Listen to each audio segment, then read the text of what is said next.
dipahami sama teman-teman bidangnya, ya mungkin yang paling bertanggung jawab Reja, selaku ketua misal, harus mampu merotasi itu gitu, harus mampu merotasi itu. Ibarat kayak kayak manajer tim bola deh gitu, manajer tim bola, ada yang perlu disubstitusi kan, misal ini pemain udah lemes nih, padahal udah menit 80 tapi larinya udah ogah-ogahan, padahal kita perlu ngegolin satu lagi, harus diganti sama pemain yang masih energik gitu kan. Kayak kemarin deh, MU, aduh kan bahasa MU jadinya, maksudnya di menit-menit akhir harus menang, ganti pemain, akhirnya pemain yang diganti itu kan, pemain yang baru masuk itu yang ngegolin gitu. Nah itu harus harus oleh harus harus paham, maksudnya diibaratinnya kayak gitu aja, teman-teman harus jeli ngelihat sumber daya manusia teman-teman di organisasi ini, mana yang lagi kurang motivasi, mana yang lagi perlu di-up, mana yang perlu diandalkan pada momen-momen tertentu, itu di switch aja gitu. Jadi bisa seimbang gitu, bisa seimbang. Nggak ada yang terlalu kurang motivasi banget, yang kurang motivasi bisa diajak lagi supaya motivasinya berada pada titik standar lah, misal KKM, yang over motivate mungkin yang motivasinya lagi tinggi ya dijaga gitu biar bisa tetap menjaga teman-teman yang lain. Jadi di situ, jadi itu ntar imbasnya ya pada keseriusan teman-teman jalan organisasi, karena teman-teman paham, teman-teman punya tujuan di sini, teman-teman ngebangun motivasi itu pada diri masing-masing teman-teman. Jadi teman-teman akan serius ngejalanin organisasinya karena teman-teman tahu ngapain sih gue di sini gitu. Gue ngapain sih di sini? Apa sih tujuan gue di sini? Teman-teman tahu tujuannya, motivasinya kebentuk, ya teman-teman akan serius sendiri ngejalanin organisasinya gitu. Karena yang mungkin masih nggak banyak dipahami sama teman-teman atau mungkin sama kita sebagai pengurus organisasi, sekecil apapun kontribusi yang kita kasih pada organisasi, itu akan selalu memberikan dampak, itu akan selalu berarti untuk organisasi. Karena kita harusnya punya mindset untuk bisa memberi pada organisasi, bukan berharap pada organisasi itu memberi sesuatu pada kita, kan gitu ya. Ya kayak quotes-nya Bung Karno juga lah kalau nggak salah, kita harus mikir apa yang bisa kita kasih ke negara, jangan kita mikir negara ini udah bisa ngasih apa ke kita. Sama halnya kayak organisasi gitu. Organisasi kan cuma wadah nih, cuma wadah. Apalah wadah, misal Baskom lah sebut gitu kan. Wadah nih menyediakan manfaat kepemimpinan, menyediakan manfaat pelatihan komunikasi, public speaking dan segala macam. Tapi itu cuma wadah, statis aja gitu. Yang dinamis tuh kita sebagai pengurusnya. Jadi kalau kitanya paham soal itu, kita harusnya bisa serius ngejalanin organisasi karena kita tahu kita tuh mencari sesuatu di sini. Kita tuh harus aktif supaya kita mendapatkan sesuatu, nggak kita yang diem aja, kita statis, wadahnya juga statis, ya udah kita nggak akan dapat apa-apa. Jadi itu loh, memahami bahwa kita tuh perlu serius dalam organisasi juga harus berangkat dari situ ya. Itu. Baca kolom komen dulu nih pada nge-hate MU nih. Ronaldo nggak mau diganti. Itu aja MU aja nih. Baiklah, kita lanjut ke pertanyaan yang berikutnya ya Kak. Menurut Kakak bagaimana nih Kak cara membagi waktu antara berorganisasi, kuliah, dan kegiatan-kegiatan yang kita lakuin setiap harinya?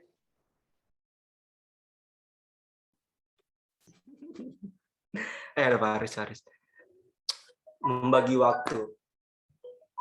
Pelajaran membagi waktu ini juga mungkin sebenarnya kalian nggak cukup ya dapetin cuma dari saya doang, karena subjektif sih sebenarnya soal manajemen waktu nih, soal pembagian waktu, karena setiap orang pasti akan punya polanya masing-masing. Cuman kalau saya tuh gini, di beberapa kali kesempatan saya bisa sharing soal ini, saya selalu menyampaikan ini,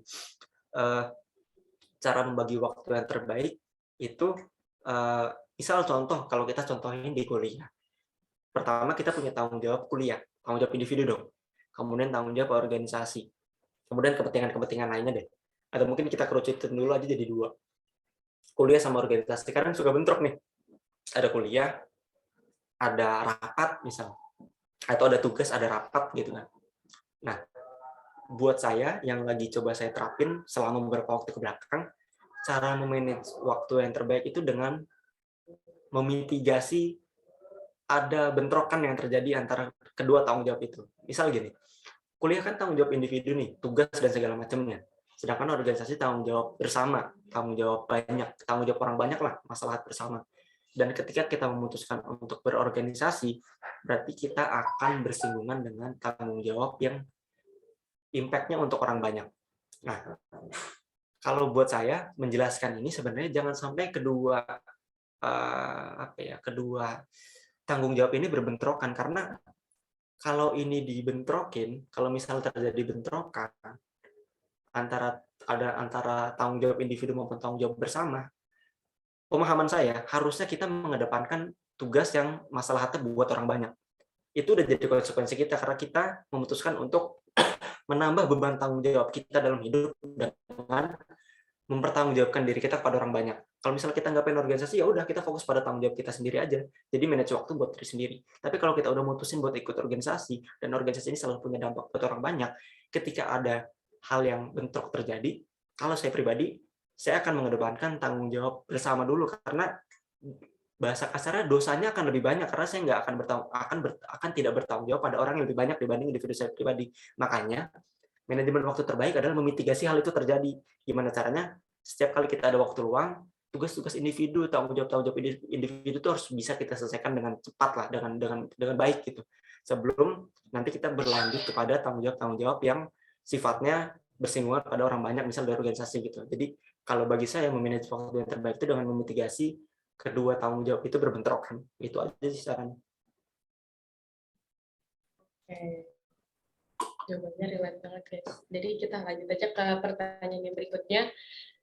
Kata solidaritas itu sangat melekat dalam sebuah organisasi. Nah, kalau menurut kakak sendiri, arti solidaritas dalam berorganisasi itu bagaimana sih, Kak? Dan ada nggak sih, Kak, tips dari kakak sendiri buat ngebangun sebuah solidaritas dalam sebuah organisasi?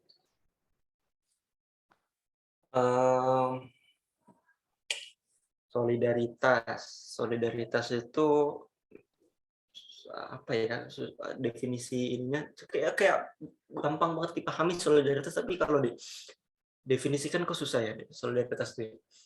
Iya, sederhananya solidaritas tuh sama rasa lah gitu kan. Kita ada teman yang susah kita bantu, ada teman yang kesulitan kita bisa backup gitu kan. Jadi solidaritas tuh satu sama lain merasa bahwa kita itu satu rasa, satu sepenanggungan gitu. Nah, solidaritas dalam organisasi begitu pentingnya gitu. Karena balik lagi tadi ke pengertian awal bahwa organisasi itu kumpulan individu. Mungkin individu kita sebelum masuk organisasi itu sudah punya tujuan dan masalah kita masing-masing.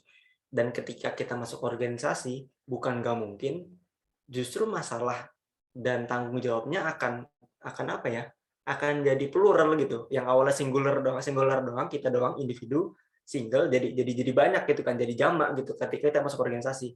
Dan dengan itu harusnya kita paham bahwa di organisasi ya kita harus berangkat pada kesamaan dan kebersamaan gitu. Jadi untuk bisa memunculkan solidaritas, ya pasti yang pertama harus adanya rasa kekeluargaan. Dan rasa kekeluargaan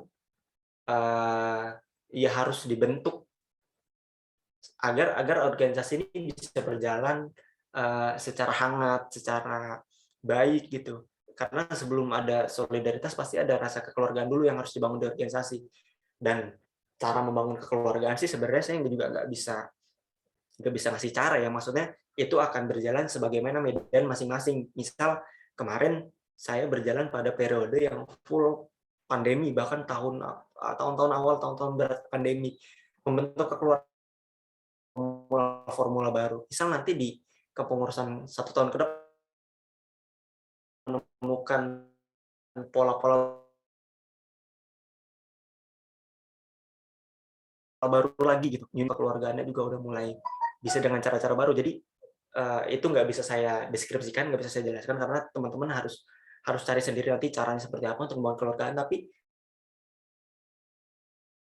harus ada kekeluargaan dulu karena nggak akan terbangun tuh apa ya, sama rasa satu sepenanggungan itu kalau kita nggak ngerasa teman dari divisi lain tuh ya teman kita, satu sepenanggungan sama kita nih, satu atap digis. Kalau dia ngerasa susah, kita juga harus bisa bantu.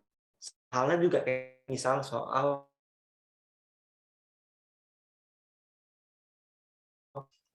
ada teman kita yang lagi kurang dapat kesempatan, kurang lagi dapat motivasi karena diberikan tanggung jawab, kita yang terlalu banyak dikasih tanggung jawab. Itu sebenarnya solidaritas juga gitu. Kita ngebangun teman kita buat berani show up, buat berani muncul, supaya di kesempatan itu lebih diberikan kesan lagi untuk bisa di ya misal kepanitiaan untuk bisa mengisi posisi penting, itu sebenarnya rasa solid juga, nggak ngerasa kita doang nih yang gua aja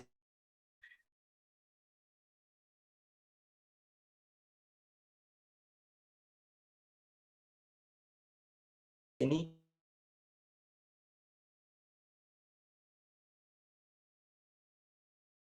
gitu. Itu justru ada solidaritasnya. Nah, maksudnya arti solidaritas sebenarnya kayak gitu. Kita ngerasa mungkin kita udah terlalu banyak diberikan tanggung jawab, kita sebenarnya udah dapetin semuanya, tapi ngelihat ada teman kita yang lain lagi kurang dapetin kesempatan, kita harus bisa nge-support dari sisi teman kita bisa nge-support dari atas juga, mendorong untuk bisa merotasi kesempatan itu, sehingga solidaritas itu terbentuk. Akhirnya semua komponen di organisasi punya pembelajaran yang sama, ngedapetin pembelajaran yang sama. Itu berarti mungkin solidaritas dalam organisasi. Oke, kita lanjut ke pertanyaan yang terakhir nih Kak.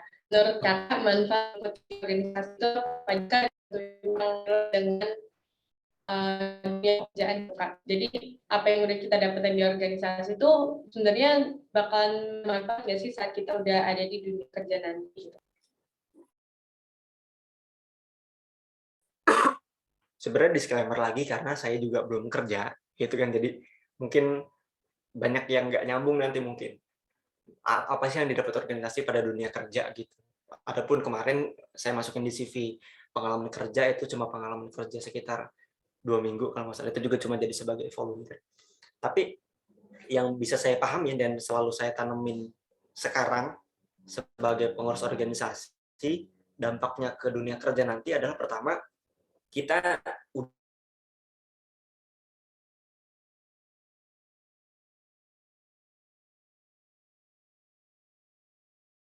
dengan tanggung jawab yang banyak, yang tadi dijelasin lah, kita udah punya tanggung jawab sendiri, tanggung jawab pada diri kita sendiri, tanggung jawab individu kita. Sebenarnya kita memilih jalan untuk ikut organisasi yang mana kita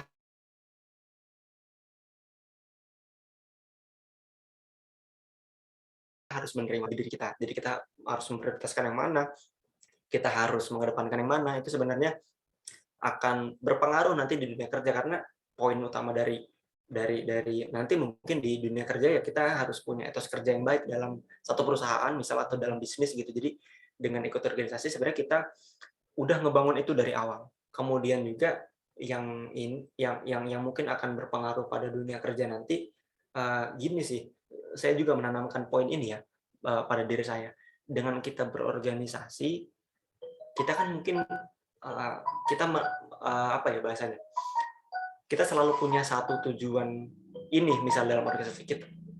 Saya misal contoh, dalam setiap kali ikut organisasi, saya tuh selalu pengen belajar hal-hal baru, gitu kan. Mungkin teman-teman juga punya tujuan itu dalam tujuan teman-teman buat ikut organisasi. Gue pengen belajar hal-hal baru nih dengan ikut organisasi. Nah, apa yang berpengaruh pada dunia kerja nanti? Mental belajarnya. Kalau saya tuh nanamin itu mental belajar, karena dalam dunia kerja nanti bukan nggak mungkin kita nggak dapetin tugas dan tanggung jawab yang baru, yang belum kita pernah tahu juga, belum pernah kita kerjain.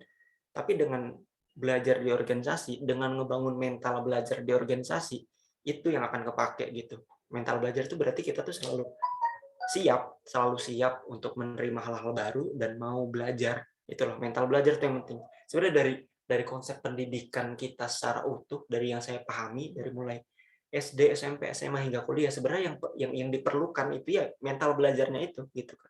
Jadi mungkin nanti kita kerja di luar bidang kita, di luar jurusan kita. Gue mungkin manajemen, mungkin bisa jadi nanti gue kerja di peternakan kah, di perikanan dan segala macam. Mungkin teman-teman, kalau teman-teman udah punya mental belajar yang baik di organisasi, itu akan selalu terpakai gitu. Itu sih mungkin ya poinnya tadi, mental belajar, terus Wah, baiklah. Tadi hanya tanya jawab antara moderator dan juga narasumber. Dan kurang lengkap rasanya jika peserta itu tidak tanya juga kepada narasumber. Maka dari itu, kepada teman-teman yang ingin bertanya, bisa menggunakan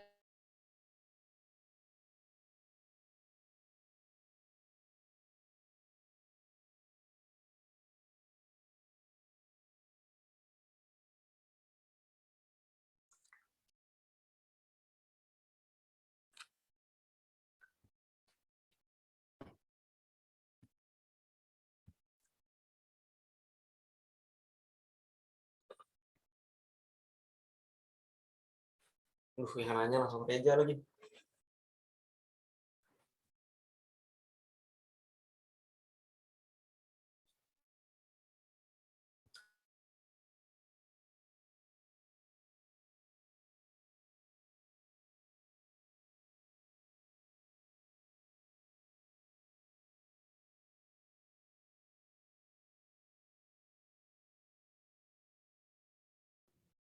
baik teman-teman yang ingin bertanya melalui event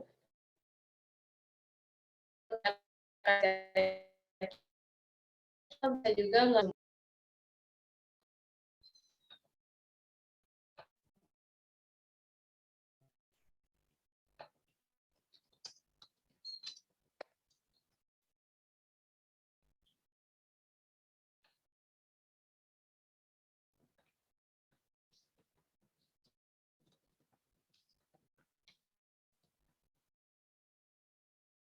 Oke, ada pertanyaan pertama nih dari Nafa Melia. Izin tanya Pres,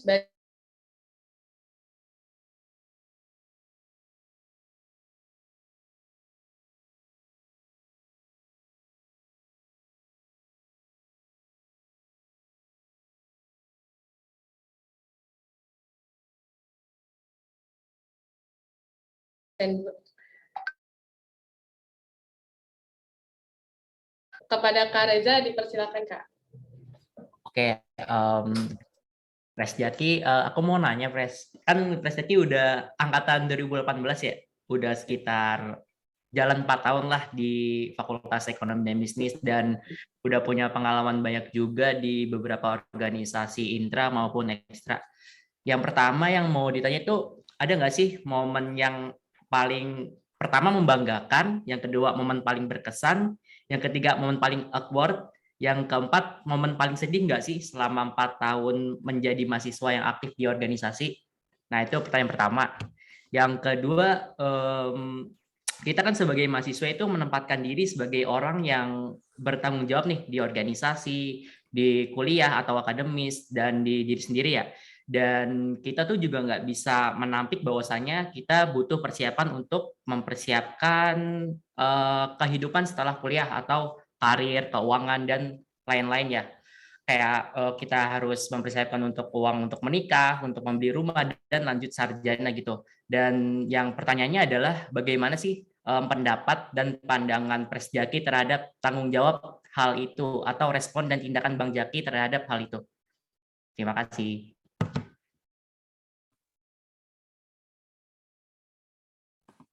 Iya, boleh langsung dijawab, Pres. Oke, thank you, Ja. Sorry nih, gue ingatan jangka pendek nih. Tadi apa momennya apa aja tadi, ada 4 ya? Ada 4 ya.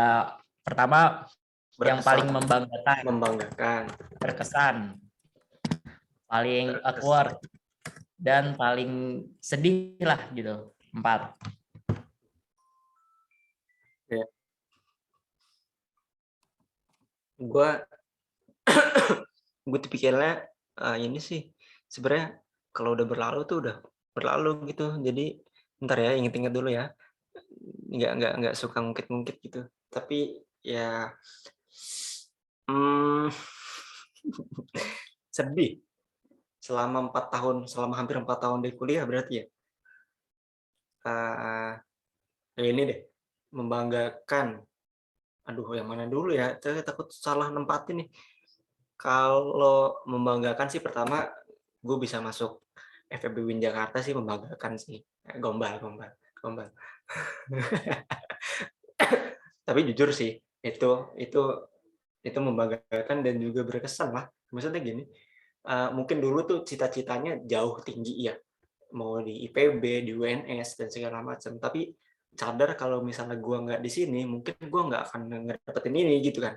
Gua nggak akan ngedapetin ini gitu, nggak akan ngedapetin kesempatan ini, nggak akan ngedapetin semua yang alhamdulillah gue punya hari ini gitu. Jadi itu lumayan lumayan membanggakan buat gue akhirnya bisa masuk ke sini gitu. Walaupun mungkin ya tetap aja sih dibandingin kampus lain. Tapi bangga loh, kita kemarin kan dapat banyak apa namanya, ada yang survei itu UIN kedua, itu gue juga percaya nggak percaya sih, tapi itu bangga lah yang UIN tuh urutan kedua kampus di ranking apa global itu kan, ya, itu membanggakan lah itu.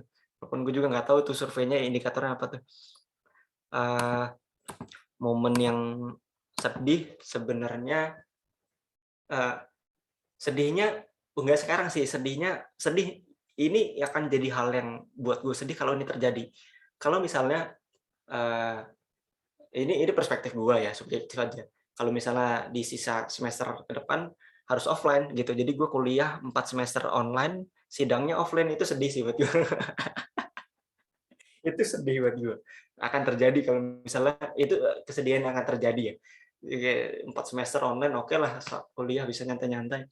Tapi sebenarnya itu bagian sedih juga sih sebenarnya, di bagian harus menjalani organisasi di momen pandemi ya, online. Lumayan sangat amat sedih gitu, karena jujur terberat buat gua karena gua nggak bisa dengan cepat gitu nemuin formula untuk kebangun kedekatan emosional di Dema gitu bahasanya ya, gitu kasarnya. Pada akhirnya ya gue baru bisa ngerasain banyak momen tuh justru di akhir-akhir ini gitu loh. Karena kita udah mulai terbiasa kumpul offline, ketemu. Sebenarnya itu jadi hal yang lumayan buat gue sedih karena gue lagi dapetin kesempatan sebesar ini, tapi lumayan terhambat gitu loh, lumayan terhambat. Jadi itu sih. Awkward apa ya? Nggak ada deh, awkward nggak ada kayaknya. Nggak ada. Yang berkesan lagi sih gue bisa kenal lu, Ja. Berkesan banget sih gue bisa kenal lu. Dan lu sekarang jadi ketua GIS tuh nggak nyangka gitu, gue nggak nyangka. Tapi tadi apa pertanyaan selanjutnya aja? Tanggung jawab kita pada tanggung jawab kita terhadap apa ya? Tanggung jawab kita terhadap kehidupan setelah kuliah. Kita kan harus mempersiapkan karir dalam segi finance-nya. Misalnya kita nggak harus sih, tapi terserah kalau mau ya dipersiapkan gitu. Gimana sih pandangan dan pendapat serta respon tindakan dari presiden? Oke. Seru nih kayaknya kalau bahas ini ya, ntar kita bahas quarter life crisis karena sedang di fase-fasenya begitu ya. Apalagi mungkin ya gua yang paling tua di sini kan, teman-teman kan sini angkatan 19, 20, 21 ya. Sudah mulai merasakan gitu kan beban-beban berat, tuntutan-tuntutan orang tua gitu kan. Tanggung jawabnya sebenarnya gua pribadi ngerasain tanggung jawabnya tuh tanggung jawab ngebanggain orang tua gitu tuh setelah lulus tuh. Gue mau jadi apa rasanya fine-fine aja lah, karena tadi yang kita bahas, kita mempersiapkan etos kerja dan mental belajar itu sama organisasi gitu. Kita survive dimanapun dari nol mau sampai 2 tahun lebih misal kita harus tanpa hasil yang besar dulu, it's okay gitu. Tapi bagian terberat tuh buat gue pribadi hari ini karena sudah di fase ini gitu, untuk bisa membanggakan orang tua dan mempertanggungjawabkan ini kepada orang tua, kapan lulus dan segala macam gitu. Enggak, belum ditanya kapan nikah sih, belum ditanya kapan nikah, cuman ya pertanyaan-pertanyaan itu udah jadi tanggung jawab gitu tuh, untuk gue bisa menenangkan hati orang tua gitu kan. Iya, bentar lagi lulus apa, bentar segala macam lagi merancang. Tapi sama halnya sebenarnya, karena yang tadi kita bahas ya, untuk bisa punya tanggung jawab kan kita punya tujuan. Tadi misal kita masuk UIN, kita dititipkan sama orang tua kita di UIN, tujuan kita apa? Lulus jadi sarjana. Ya kita tanggung jawab dari sekarang. Kita tanggung jawab belajar, tanggung jawab ngerjain nanti tugas akhir, akhirnya lulus. Dan kita sebagai pengurus organisasi, kita sebagai orang yang lebih terdidik, kita bisa asumsikan seperti itu loh. Karena kita mendapatkan pendidikan formal maupun informal, kita harus bisa 1 bahkan 2 langkah lebih dulu dibanding teman-teman yang lain. Misal teman-teman lain cuma mikirin persiapan lulus. Kita tuh udah mikirin persiapan setelah lulus seperti apa. Itu loh maksudnya tanggung jawab kita sebagai pengurus organisasi itu, kita harus ngebangun sense itu. Kita harus ngebangun sense kita akan itu untuk 1-2 langkah yang lebih maju dibanding teman-teman yang lain. Teman-teman mungkin cuma sekedar ngebangun skripsi, ngerjain tugas akhir, sempro dan segala macam, kita tuh harus udah nyiapin jenjang karir apa sih yang kita mau siapin. Misal tadi keuangan, kita udah mulai punya tabungan, kita udah mulai nyiapin dana darurat dan segala macam, itu kan jadi apa ya? Jadi pembuktian loh kalau kita tuh sebagai orang yang sedang apa ya? Ya kita sebagai orang yang menerapkan ilmu organisasi kita pada kehidupan kita pribadi gitu. Jadi kita mempersiapkan hal yang jauh. Mungkin belum orang lain lihat tapi kita sudah mempersiapkan di situ gitu. Gimana Kak Reza? Udah terjawab belum Kak? Alhamdulillah mind blowing banget jawabannya. Keren, Pres. Terima kasih. Oke, kalau sudah terjawab, kita lanjut ke pertanyaan berikutnya. Ada dari yang raise hand nih, dari Uwais. Silakan Uwais untuk unmute. Bismillahirrahmanirrahim. Assalamualaikum warahmatullahi wabarakatuh. Sebelumnya terima kasih pada Kak Moderator yang sudah memberikan saya kesempatan untuk bertanya. Selamat pagi Kak Presjaki. Saya sebelumnya izin menyampaikan pertanyaan Kak. Jadi pertanyaan saya, apakah pengaruh circle pertemanan itu bisa dapat membantu kita berkembang baik secara pribadi dalam pertugasan kuliah maupun dalam LSO ataupun organisasi eksternal kampus? Terima kasih. Ya, oke. Sorry tadi siapa panggilannya? Bisa dipanggil aku Uwais, Kak. Oh ya. Tadi Uwais sebelum nanya kameranya on, pas nanya kok kameranya off? Tadi kepencet Kak tadi. Nyalain aja nggak apa-apa. Circle pertemanan ya, circle pertemanan. Berpengaruh banget ya kalau buat gue pribadi, berpengaruh banget. Apalagi pemahaman-pemahaman soal semakin kita beranjak dewasa, circle pertemanan akan semakin menyempit gitu kan. Itu kan berlaku tuh, terjadi tuh. Gue lagi mulai menyadari itu sekarang gitu.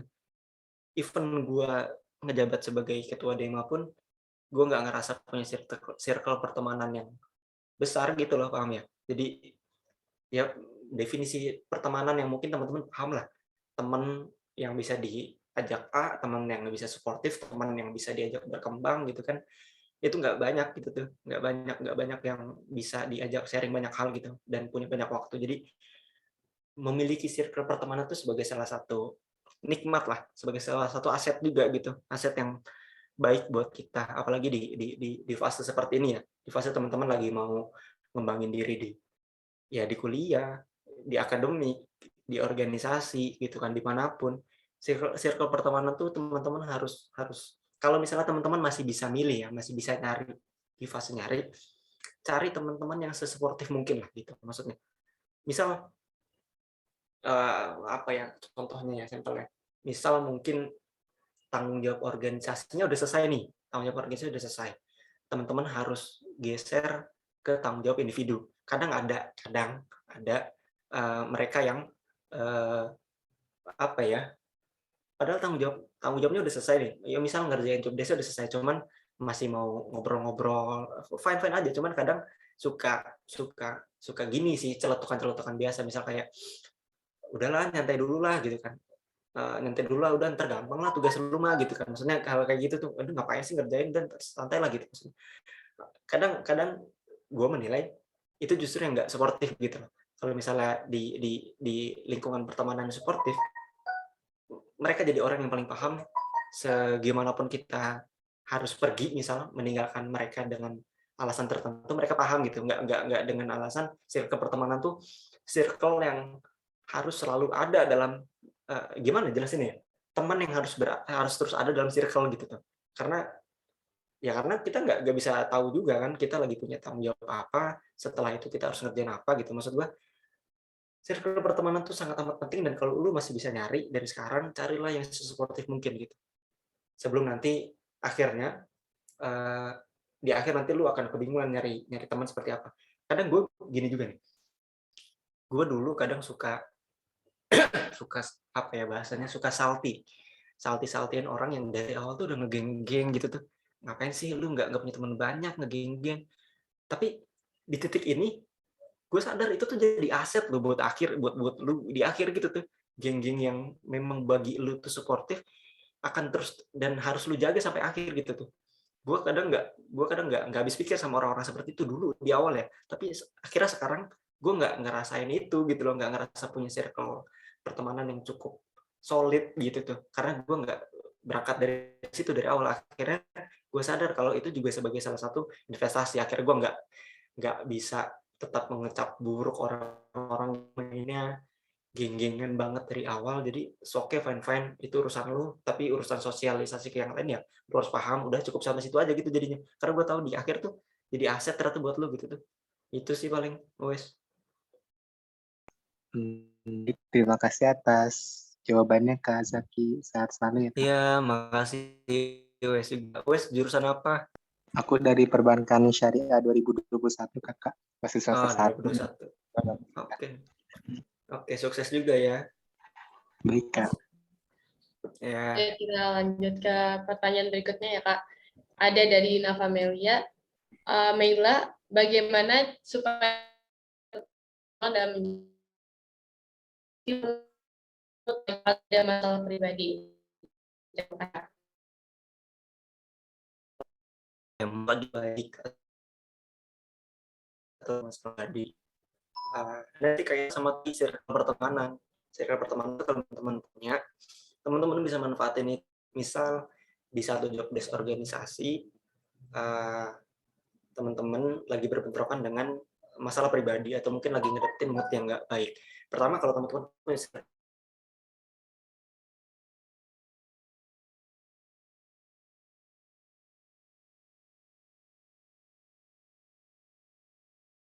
dan bisa membersamai mereka, bisa membangun lagi motivasi, akhirnya mood itu bisa terbangun gitu. Dan kalau misalnya kedua hal itu terjadi, ya profesional harus, cuman kita juga nggak bisa menafikan kalau kita tuh lagi ada dalam mood yang tidak baik dan segala macam. Cuman gua prinsipnya ketika lagi nggak dalam mood baik, nggak sebaiknya gua tunjukkan gitu loh mood nggak baik itu. Arti profesional itu ya kita harus tetap bisa terlihat fine saja ketika memang kita diberikan job desk atau tanggung jawab. Itu profesional buat gue. Misal tiba-tiba ada job desk apa, kemudian gue lagi nggak moodnya gue singkirkan dulu. Maksudnya nggak moodnya kalau bisa selesaikan dulu, tapi nggak moodnya tuh nggak ditunjukkan, karena nggak harus jadi energi negatif juga buat orang lain gitu loh. Misal ada job desk mau datang ke kita, tapi kita lagi nggak mood, akhirnya job desk itu nggak jadi datang ke kita gitu loh. Itu kita nggak tanggung jawab, dan kita menularkan energi negatif untuk orang lain gitu tuh. Itu nggak bukan cuma nggak profesional, itu nggak baik gitu tuh, nggak baik. Jadi langkah yang selalu gue ambil ya, lu ambil waktu lu sendiri dulu untuk bisa memperbaiki mood gitu.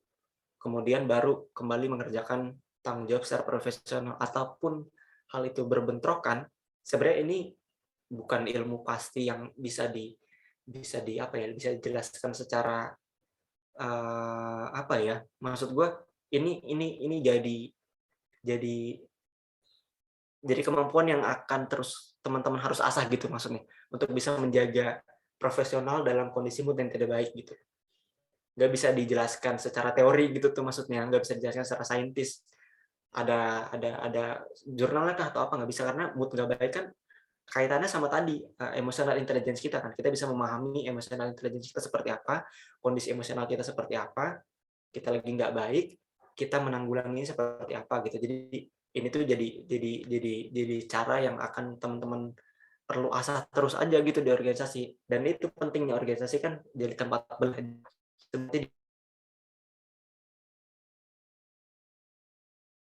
Tahu gitu tuh, teman-teman udah tahu diri teman-teman ketika lagi nggak mood, antisipasinya apa. Misal kalau cuma bisa mood kopi atau check out Shopee gitu kan, ya udah gitu, kerjaan selesai lagi gitu kan.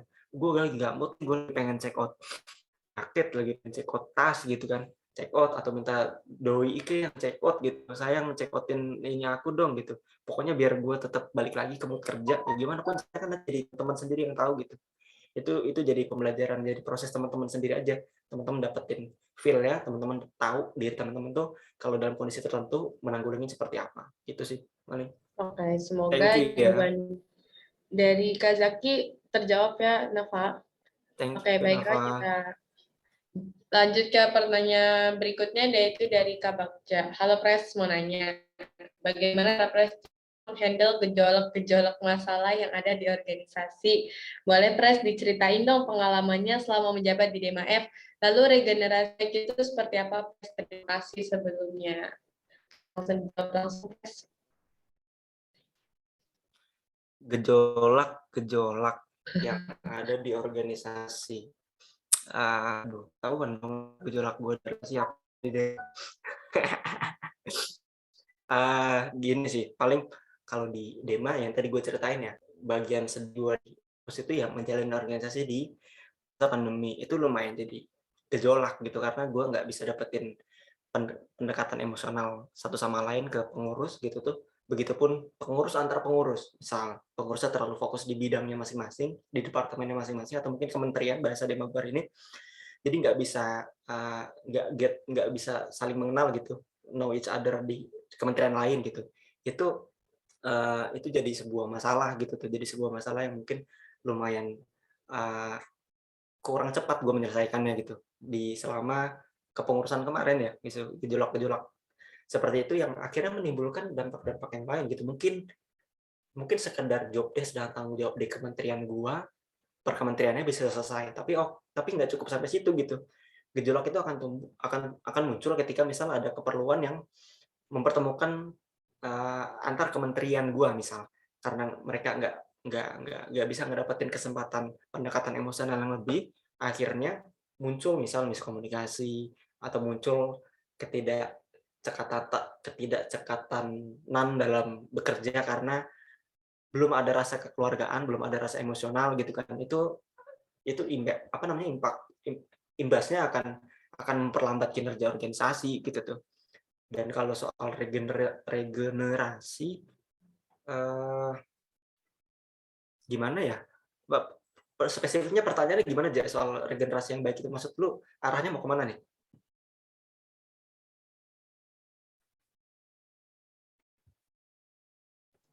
Halo, tes. Masuk. Yuk. Maksudnya gini, Pres. Pergantian kepengurusan itu kan masuknya regenerasi kan. Nah, menurut lu tuh gimana sih pergantian kepengurusan yang baik itu? Yang memang sebelumnya di kabinet sebelum itu udah bagus nih. Nah, kan berarti memberikan beban ke generasi berikutnya, yaitu kabinet yang selanjutnya. Nah, itu menurut Pres Jaki gimana nih regenerasi yang baik itu agar bisa tetap bahkan lebih tinggi dari kabinet yang sebelumnya. Oke. Ini tadi berarti kaitannya sama juga sama kayak yang tadi dijelasin soal apa ya di awal tadi, porsi dari masing-masing anggota kementerian gua atau pengurus gua yang harus gua buat sama rata. Sehingga kalau di manajemen tuh ada mata kuliah namanya manajemen pengetahuan, knowledge management. Nah, knowledge management ini jadi bagian yang paling mahal sebenarnya di organisasi maupun perusahaan gitu. Kadang dianalogikan sebagai misal ada seorang karyawan yang udah lama di perusahaan mau pergi tapi gak diizinin sama perusahaannya atau bayar atau tebusannya tinggi karena yang value-nya itu bukan di orangnya tapi di knowledge management yang dipunya gitu. Nah, sama halnya kayak misal contoh di organisasi, mereka yang udah ngejabat di periode sebelumnya paham betul cara koordinasi seperti apa, alur strukturnya seperti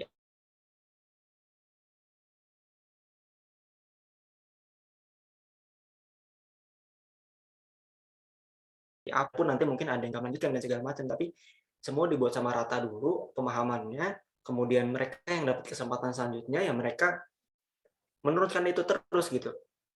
Artinya, gua pun misal nanti sebagai apa ya bahasanya, sebagai demisioner, sebagai orang yang sudah tidak ada dalam kepengurusan, pun juga bertanggung jawab gitu, pun juga bertanggung jawab untuk untuk apa ya? Untuk memonitor berjalannya organisasi satu periode ke depan gitu. Artinya mungkin gini, maksudnya ada value, kadang gini nih, kedelemaan dalam kita atau mungkin teman-teman yang mungkin pernah ngerasain atau mungkin gue pribadi sebagai ketua ya, sebagai ketua, ada bagian-bagian yang nggak bisa gue tentukan nih, ini harus gue sampaikan atau enggak ke anggota gue. Misal masalah-masalah yang kecil atau mungkin masalah-masalah yang besar, mungkin bagi anggota itu rasanya gue nggak meregenerasikan ilmu itu ke bawah, tapi bagi gue lumayan sering bimbang nih, maksudnya lumayan sulit untuk menentukan ini tuh harus dijelaskan dari sekarang atau enggak ya, atau biarin mereka paham aja dulu deh sendiri gitu tuh.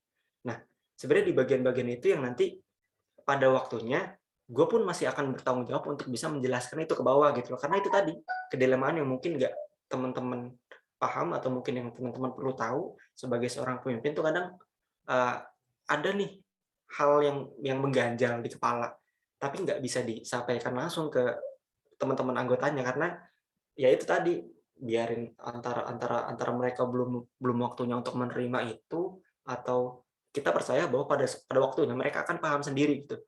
Dan pada proses paham sendiri itu pun harus tetap dalam monitoring saya misal atau demisioner sebagai pengurus yang sebelumnya tahu problematikanya seperti apa gitu loh. Jadi model-model regenerasi ada banyak ya tadi. Kalau misalnya gue pribadi, gue kadang nggak bisa menjelaskan banyak selama pengurusan itu berlangsung, tapi pada waktunya gue perlu menjelaskan, gue akan jelaskan gitu. Ada tipikalnya pemimpin, mungkin gue dulu sebagai anggota di OSIS, ada pemimpin yang menceritakan semuanya. Nih satu kepengurusan nih lu bakal gini. Tapi setelahnya udah ya, gue sampai sini doang nih. Udah sisanya lu gue udah nggak perlu ngasih saran lu lagi karena gue udah sampai sama lu dari awal semuanya. Begini jalannya organisasi. Udah cabut.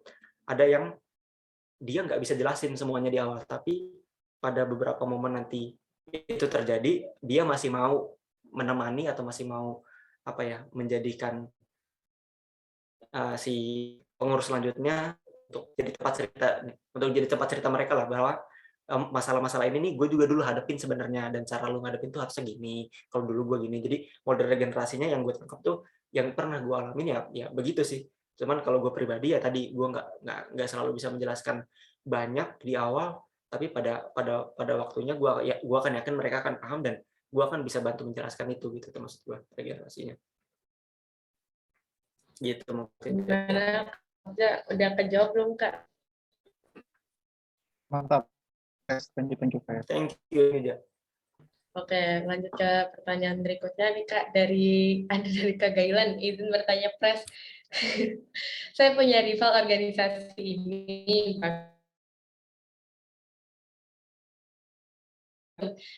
Apa saya ganti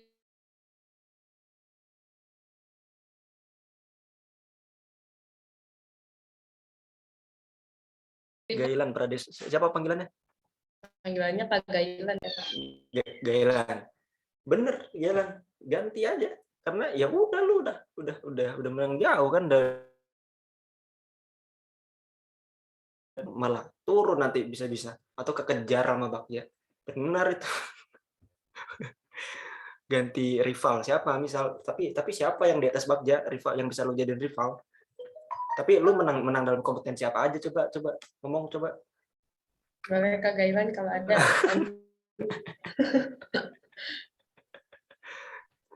Tahu nih orangnya kemana. Boleh kita lanjut next pertanyaan ya Kak. Ada dari thank you. ada tuh lagi di klinik katanya. Oke, kita lanjut pertanyaan ada dari Kak Sandra. Izin bertanya, Pres, suka duka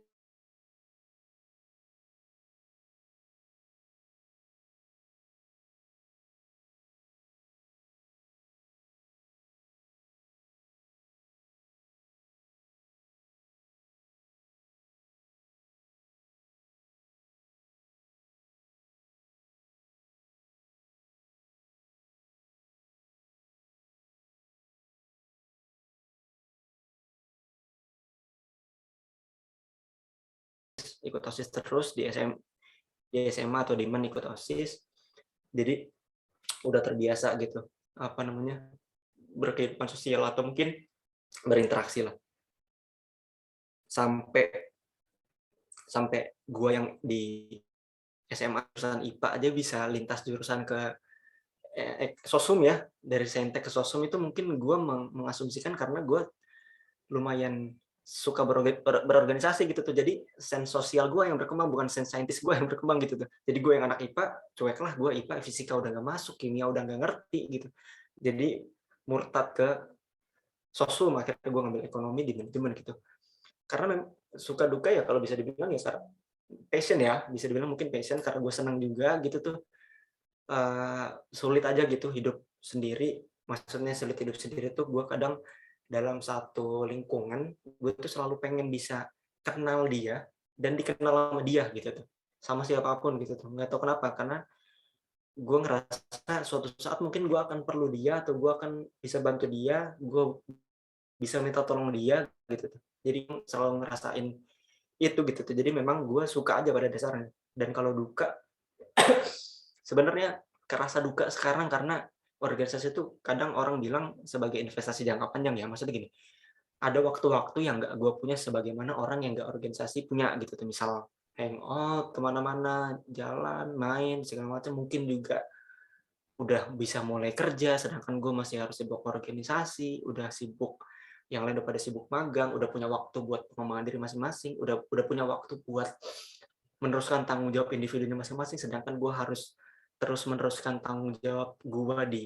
kepentingan orang banyak gitu. Itu sebenarnya lumayan jadi duka ya, bisa dibilang duka untuk saat ini, karena gue cukup iri sama progres yang dimiliki sama teman-teman gue yang lain, tapi yang selalu gue tanamin juga untuk bisa menanggulangi itu, untuk bisa menenangkan itu, bahwa ya organisasi investasi jangka panjang dan apa ya, ya lillahi ta'ala lah gitu maksudnya. Gua di organisasi niatnya buat ibadah juga, ngebantu orang banyak, paham kalau insya Allah pasti ada gantinya gitu. Udah gitu aja sih. Mau dibilang tadi itu duka buat gue sekarang, tapi gue selalu yakin bahwa ini akan selalu punya dampak yang besar buat gue gitu. Tinggal gimana caranya gue bisa memaksimalkan itu. Itu paling, Sandra. Gimana Kak Sandra, apakah sudah terjawab Kak? Udah, makasih banyak, Pres. Semangat terus ya, Pres. Ya, emang gue kelihatan berduka banget ya jadi ketua lo. Emang gimana? Makasih ya, Sandra. Oke, ada pertanyaan berikutnya nih Kak. Sebagai seorang ketua DMAF, ada nggak sih Kak tuntutan untuk menjadi seseorang yang perfect? Aduh, ini siapa yang nanya, kok nggak ada di sini? Ada Kak, nanyanya DM. Oh, kirain pertanyaan Intan. Nggak boleh di-spill nih siapa yang nanya. Kayaknya ini banget. Jangan nih Kak, jangan di-spill. Jujur. Apa tadi pertanyaannya? Tuntutan menjadi seseorang yang perfect Kak. Ada banget. Bahkan dari dulu sebelum gue ngejabat ya, gue tuh gimana jelasin nih? Gue tuh ke pressure sendiri sama gue sendiri gitu, kayak mungkin karena saking sukanya gue sama organisasi juga ya. Benar, sempurna milik Allah. Tapi gini, di fase gue sebelum jadi ketua DEMA pun, gue tuh senang sama presma yang ada di setiap universitas lah.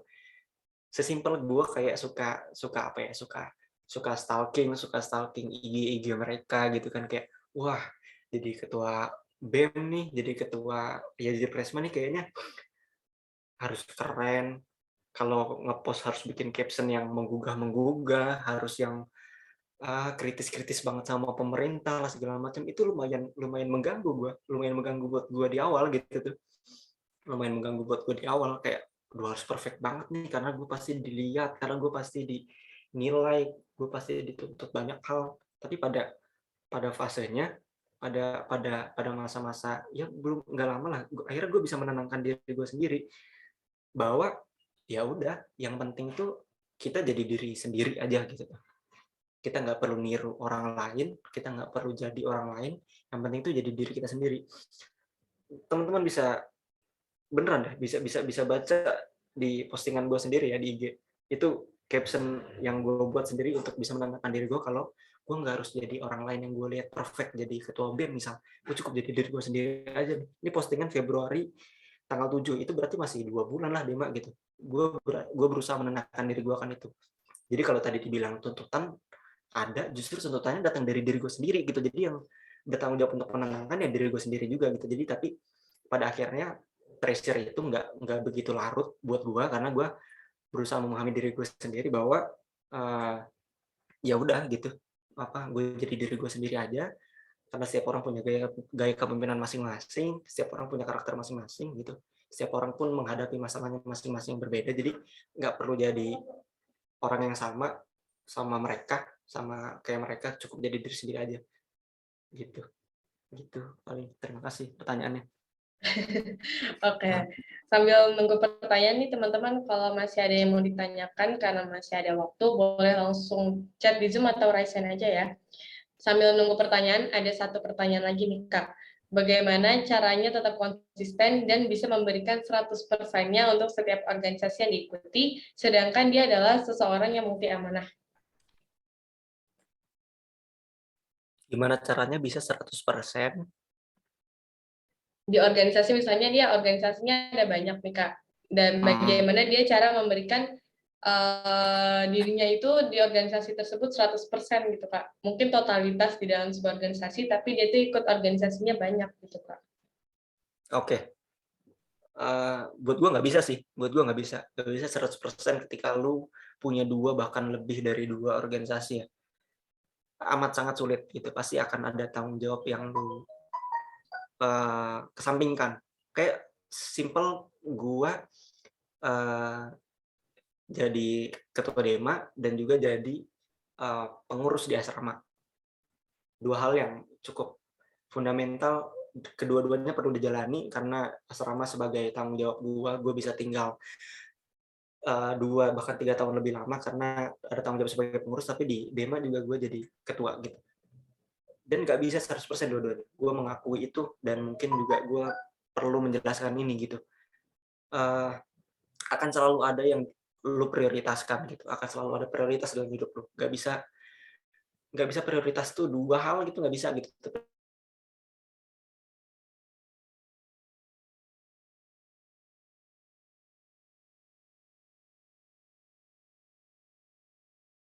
Gitu maksudnya. Ketika lu meninggalkan yang satu, tapi paling tidak lu bisa menyelesaikan tanggung jawab lu. Mungkin lu nggak bisa ngasih lebih, tapi lu menyelesaikan tanggung jawab lu. Udah sesimpel itu aja gitu. Mungkin lu mau memberikan, misal gue lagi harus memberikan lebih di Dema, gue nggak bisa lagi memberikan lebih di asrama waktu itu. Tapi gue cukup menyelesaikan tanggung jawab gue di asrama, fine. Jadi kita nggak akan dicap sebagai orang yang tidak bertanggung jawab juga gitu tuh. Ketika kita memutuskan untuk bisa ikut banyak organisasi untuk mengambil lebih banyak tanggung jawab, di situ konsekuensinya.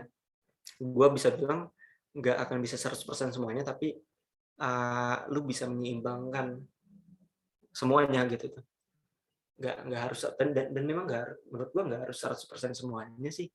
Ya, karena ya dari berbagai macam pilihan lu pun nggak naif, lalu pasti punya prioritas dalam hidup lu gitu kan. Dari misal gue dia mungkin ikut KIS, mungkin ikut apa lagi, misal gue ikut Dema, ILC, misal disebut aja dalam waktu yang bersamaan jadi pengurus asrama juga, gue tahu nih yang bakal ngasih benefit lebih besar buat gue yang mana, itu yang gue prioritasin gitu. Jadi caranya tinggal gitu sih caranya. Lu tahu di wadah yang mana yang lu rasa bisa lebih ngasih maksimal buat diri lu maksimalin di situ, lu beri lebih di situ, tapi yang lain jangan lu tinggal, dan cukup buat seimbang aja gitu. Cukup buat itu dalam batas standar atau KKM lah gitu mas, seimbang. Supaya nggak dicap dalam orang yang tidak bertanggung jawab pada tugas dan tanggung jawabnya gitu tuh maksud gue. Oke, berarti pada dasarnya memang kita tidak bisa memberikan 100% untuk semua organisasi yang kita ikutin gitu ya Kak? Iya, ya. Oke. Masih ada pertanyaan tidak teman-teman? Mumpung masih ada waktu nih. Yang mau tanya, boleh raise hand. Gue juga mau bilang makasih ke Gis kemarin, di periode kemarin udah sempat bantuin Dema di satu program kerja. Waktu itu dibantuin sama Faris, sama Nadia, sama Najla ya. Orangnya masih ngurus lagi nggak? Sama siapa lagi waktu itu? Masih, Pres. Iya, masih. Ya, kemarin sempat dibantuin juga di satu acara. Thank you.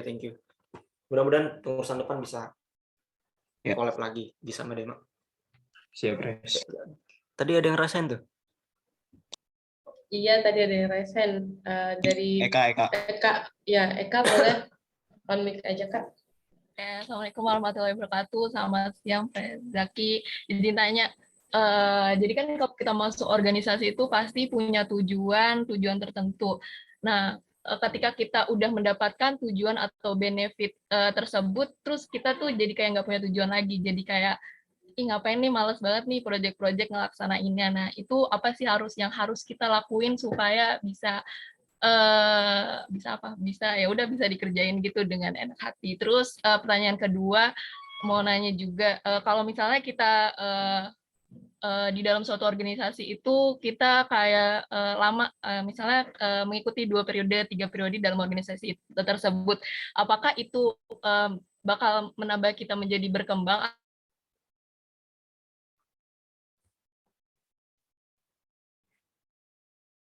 Halo, Eka. Loh, kirain sinyal gue. Mungkin sinyalnya Eka bermasalah. Mungkin boleh langsung dijawab, Kak, pertanyaan yang sudah disebutkan tadi. Berarti tadi soal ini dulu ya, yang kedengeran cuma pertanyaan pertama ya. Pertanyaan keduanya dengar nggak, Intan? Iya, kepotong pertanyaan kedua. Pertanyaan pertamanya kan tadi soal kalau udah nggak punya tujuan gimana caranya bisa tetap ya jalanin organisasi. Tadi pertanyaan keduanya dengar nggak, Intan? Gue nggak dengar. Belum ya? Emang pas udah sinyal jelek ya? Oh iya, lanjut. Langsung. Pertanyaan kedua tuh tadi, kalau misalnya kita di dalam suatu organisasi itu kayak 2 atau 3 periode atau sampai 4 periode gitu. Nah, itu malah membuat kita berkembang atau malah kayak stuck di situ-situ aja gitu. Mungkin itu. Terima kasih. Oke. Sebentar. Pertanyaan pertama tadi gini ya, mungkin balik lagi ke mungkin kita ya tadi sepakat ya, kita punya tujuan untuk setiap kita ikut organisasi, dan di fase ketika kita ngerasa tujuan yang kita cari itu udah tercapai semua gitu, terus kita harus apa lagi sih, kita ngapain lagi program gini-gini lagi juga gitu. Nah, ini balik ke mindset kita ya, mindset ataupun motivasi juga gitu. Maksudnya tadi kan kita ngebahas soal mental belajar, soal etos kerja, dan kita juga mungkin perlu menambahkan poin untuk selalu tidak merasa cukup gitu loh, maksudnya dengan apa yang sudah kita dapatkan. Mungkin mungkin contoh, gue pengen belajar public speaking di GIS gitu. Akhirnya dikasih kesempatan sama Bang Reja jadi MC, jadi moderator gitu. Gue udah dapet jadi MC, jadi moderator, ngapain lagi ya? Gue nggak pengen jago konsumsi, gue nggak pengen jago peralatan, misal di divisi itu gitu. Nyari apa lagi gitu. Nah, bagian-bagian yang nggak merasa cukup itu, bagian-bagian merasa cukup itu harus dihindari gitu. Kita tuh harus bisa untuk tetap belajar, untuk tetap punya mental belajar, untuk terus mau menggali. Maksud gue gini, mungkin kesempatan yang kita dapat soal ya public speaking menjadi MC dan moderator udah, tapi kan kualitas kita nggak berhenti di situ gitu tuh maksudnya. Kalaupun kita sudah mendapatkan itu, tapi gue sangat amat yakin diri kita tuh diciptakan untuk bisa terus ditumbuh kembangkan gitu loh maksudnya. Jadi kalaupun kita udah ngedapetin itu, gue rasa volumenya yang harus kita tambahkan lagi dari diri kita gitu. Gue udah pernah ngejadiin MC sama moderator, tapi kayaknya gue ngeliat si ini jadi moderator lebih keren deh. Gue mau nyoba lagi deh gitu. Gue masih penasaran deh gitu. Gue masih penasaran formula apa sih yang dibuat sama dia untuk bisa jadi moderator yang keren. Misal kalau kita mau belajar public speaking, itu sih yang harus dimunculin ya dari diri kita.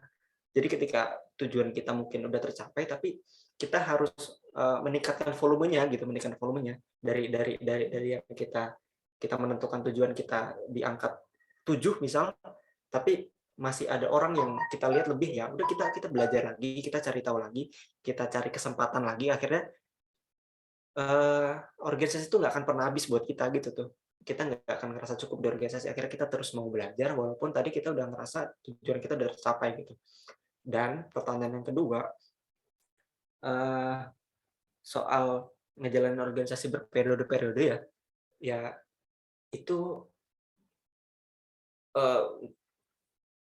balik lagi ke tujuan organisasinya, atau balik lagi ke gini misal, kan tapi gini Kak, maksud pertanyaan dari Eka, ngejalanin organisasi 2-3 periode itu dengan struktur yang sama, dengan orang-orang yang sama, atau dengan apa namanya, regenerasi yang rutin secara tahunan gitu maksud gue. Analoginya analogi yang seperti apa? Regenerasi rutin mungkin, Kak. Oke, I see. Ya misal gini, misal gue ikut HMJ jadi anggota, ikut lagi HMJ jadi kepala departemen, contoh misal ikut lagi HMJ jadi ketua gitu kan, itu 3 periode yang dimaksud gitu kan. Nah itu harusnya nggak bisa diartikan sebagai proses yang stagnan buat kita gitu, karena setiap organisasi, karena kan kita punya siklus organisasi yang tahunan ya, maksudnya ya, dimanapun itu kan kita nggak pernah ngejalanin organisasi yang 2 tahunan lah, misal 1-2 periode dan segala macam, kecuali dalam kondisi-kondisi tertentu. Itu pun terjadi selalu ada bahasanya yang tadi gue sebut restrukturisasi gitu kan, akan selalu ada orang-orang baru, akan selalu ada orang dengan gaya-gaya kepribadian yang baru, akan selalu ada orang dengan gaya kepemimpinan yang baru yang akan membawa organisasi ini berjalan kemana gitu. Jadi itu akan memunculkan skill adaptasi kita dalam berorganisasi gitu tuh. Itu akan memunculkan skill adaptasi kita dalam hidup bersosialisasi. Dengan kita tetap mengikut organisasi yang sama, meski seperti itu, tapi kita akan bertemu pada masalah-masalah yang baru, kita akan bertemu juga pada orang-orang yang baru, kita akan bertemu juga pada inovasi-inovasi baru gitu. Jadi mau organisasinya stagnan tapi berjalan 2-3 periode itu nggak selalu, apa ya tadi bahasanya, nggak selalu menghasilkan manfaat yang sama buat gue ya gitu, karena gue merasakan itu gitu. Misal kayak gini, yang nggak pernah habis masa keanggotaannya, mungkin gue ikut di eksternal, ya itu nggak akan pernah habis masa keanggotaannya, tapi per tahunnya, per periodenya gue akan selalu dapetin pembelajaran baru di situ gitu, misal contoh. Jadi nggak akan pernah habis gitu. Itu akan balik lagi ke kita juga, apa yang mau kita cari di organisasi. Misal di level anggota kita mau nyari kita mau nyari latihan public speaking. Di level kepala departemen nanti kita mau ngedapetin pembelajaran soal gimana caranya kita manage tim terkecil kita ngelatih skill manajemen kita melatih skill kepemimpinan kita, karena kita udah punya tim, udah punya tanggung jawab yang lebih. Di level ketua nanti atau mungkin di badan pengurus harian kita punya tujuan baru, gue pengen ngasah skill kepemimpinan juga, pengen ngasah skill public speaking di level yang lebih tinggi gitu kan. Gitu-gitu tuh akan selalu dan harus diperbarui gitu dari diri kitanya gitu, supaya kita nggak selalu ngerasa stagnan di situ-situ aja gitu walaupun di organisasi yang sama gitu ya. Mungkin ya Kak, thank you. Gimana Eka, apakah sudah terjawab? Sudah, terima kasih, Pres. Karena mungkin sudah tidak ada yang bertanya lagi ya, Pres, jadi langsung aja. Karena pertanyaannya semua sudah terjawab, maka sebelum ditutup, saya akan membacakan sedikit kesimpulan pada hari ini.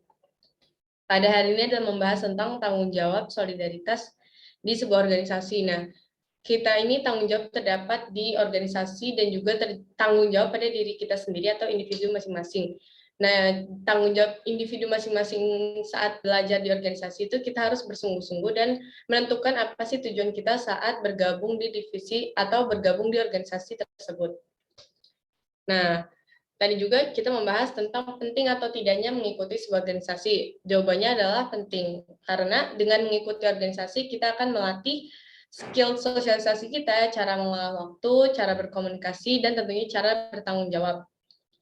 Dan kita juga tidak bertanggung jawab atas job desk orang yang bukan menjadi job desk diri kita sendiri. Ibaratnya sepeda, dan yang perlu digarisbawahi yaitu ibaratnya sepeda punya komponen masing-masing dengan fungsinya tersendiri. Dan cara kita mendapatkan motivasi juga ada dari internal dan juga dari eksternal. Nah, tips dari Pres sendiri itu kita selesaikan dulu motivasi dari diri kita sendiri agar kita bisa menularkan motivasi kita kepada orang lain. Dengan itu kita bisa saling memotivasi satu sama lainnya. Dan selanjutnya adalah kita harus bersikap profesional dalam berorganisasi dan juga jangan pernah merasa cukup, terus mengupgrade diri untuk meningkatkan kualitas diri kita sendiri. Nah, untuk melengkapi diskusi pada hari ini nih, boleh nih Kak berikan closing statement dari Kakak untuk kita semua. Oke, mungkin ya yang perlu gue sampaikan di akhir, pertama dalam berorganisasi yang tadi kita jelasin juga, yang udah coba gue jelasin dari awal, bahwa organisasi itu kumpulan individu. Kita sebelum masuk organisasi itu udah punya tanggung jawab individu kita masing-masing dan udah punya masalah kita masing-masing. Ketika kita akhirnya memutuskan untuk mau berorganisasi, artinya kita sadar bahwa kita akan diberikan beban yang lebih banyak. Kita akan diberikan beban tanggung jawab yang lebih banyak, kita akan menghadapi masalah yang lebih banyak. Percayalah bahwa setiap masalah itu akan selalu punya dampak untuk diri kita, karena kehidupan kita ditentukan pada bagaimana kita menghadapi masalah.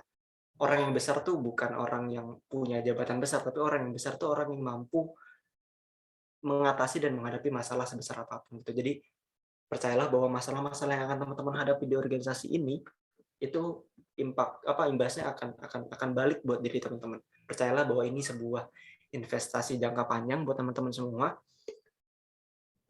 Nggak cuma belajar soal investasinya di investasi secara langsungnya, secara harfiahnya di GIS, tapi teman-teman akan belajar soal investasi jangka panjang buat diri teman-teman. Karena yang paling penting adalah di luar investasi harta, di luar investasi uang, di luar investasi saham dan segala macam, yang paling penting itu investasi buat diri sendiri. Dan di sini teman-teman punya kesempatannya untuk menginvestasikan apapun pada diri teman-teman sendiri.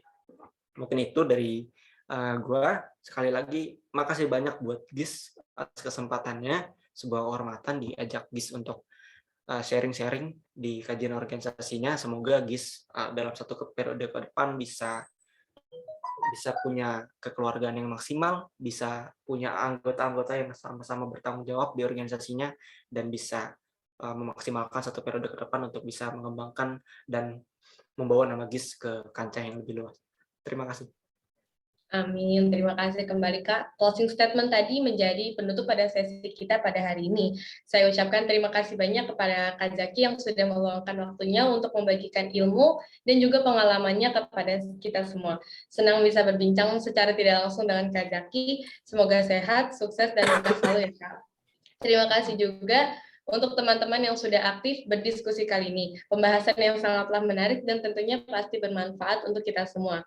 Saya Intan Nurina Cahyani, pamit undur diri. Mohon maaf apabila terdapat tutur kata maupun perbuatan yang kurang berkenan. Sampai jumpa di lain waktu. Wassalamualaikum warahmatullahi wabarakatuh. Saya kembalikan kepada MC. Waalaikumsalam warahmatullahi wabarakatuh. Terima kasih kepada yang sudah memandu jalannya sesi talk show dengan sangat menarik. Sebelum berlanjut kepada pemateri dan juga moderator yang akan diserahkan oleh saudara Andri Subagja. Kepadanya disilakan.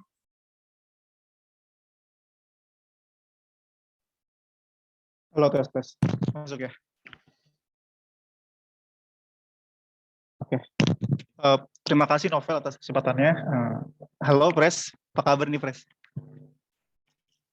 Sehat ya, sehat. Masuk. Oke.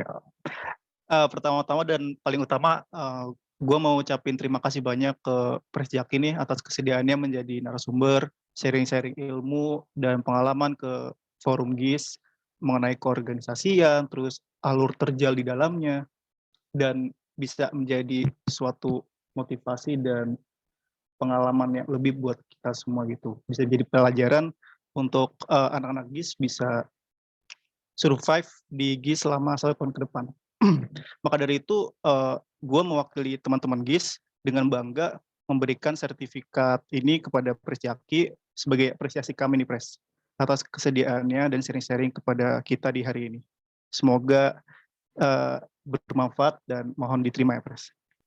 Oke, thank you buat GIS, buat Bagja, buat Reja juga, buat semua. Mudah-mudahan ada manfaatnya juga dari yang gue sampaikan hari ini ya. Kalau misalnya ada yang kurang-kurang, ada yang salah-salah, jangan ditelan. Yang baik-baik aja yang ditelan. Oke ya. Thank you. Oke, thank you banget nih Pres Jaki. Oke, dan selanjutnya penyerahan sertifikat kepada moderator. Terima kasih banyak Intan atas kesediaannya untuk memandu dan mengawal sesi talk dan organisasi. Semoga bermanfaat ya Intan dan makin semangat ke depannya. Ya, sama-sama. Terima kasih juga atas kesempatannya dan mohon maaf kalau masih ada kata-kata yang kurang tepat dan semoga tidak kapok.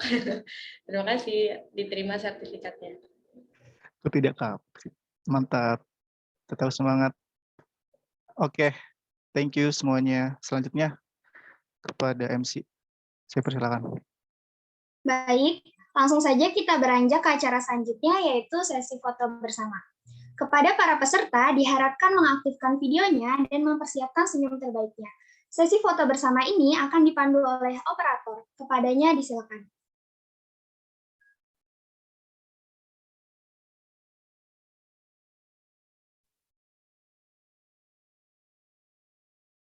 Baik, teman-teman, diharapkan untuk on cam semua dan berikan senyuman terbaiknya. Oke, di sini ada 3 slide. Mungkin dalam hitungan ketiga ya, teman-teman. Untuk slide pertama, hitungan ketiga, 1, 2, 3. Oke, untuk slide kedua,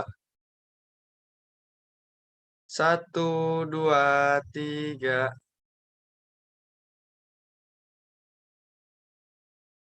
Oke, mungkin untuk slide terakhir, 1, 2, 3. Oke, terima kasih teman-teman. Mungkin saya kembalikan lagi ke MC. Baik, terima kasih kepada operator yang sudah mendokumentasikan acara pada hari ini. Acara selanjutnya yaitu doa penutup oleh Saudara Ahmad Faris. Kepadanya disilahkan. Oke, makasih MC. Sebelum kita nutup ini ya, nutup acara balik, lebih baiknya kalau kita tutup sama doa bareng-bareng. A'udzubillahiminasyaitonirrajim. Bismillahirrahmanirrahim. Hamdan syakirin, hamdan naimin, hamdan yuafi ni'amahu wa yukafi umasidah. Ya Rabbana lakal hamdu kama yanbaghi li jalali wa azimi sultanik. Allahumma fir lana dzunubana wal ihwanina alladzina sabaquna bil iman wa la taj'al fi qulubina ghillan lil ladzina amanu rabbana innaka ra'ufur rahim. Rabbana atina fid dunya hasanah wa fil akhirati hasanah wa qina adzabannar. Wassallallahu ala nabiyyina Mustafa wa ala alihi wa sahbihi wa mawalah walhamdulillahi rabbil alamin. Saya kembalikan kepada MC. Terima kasih. Amin amin ya rabbal alamin. Telah sampailah kita di penghujung acara. Sekali lagi, saya selaku Master of Ceremony dan mewakili segenap panitia mengucapkan terima kasih atas kehadiran dan antusiasme yang luar biasa. Serta mohon maaf apabila terdapat kata-kata yang kurang berkenan di hati. Wabillahi taufiq wal hidayah. Wassalamualaikum warahmatullahi wabarakatuh.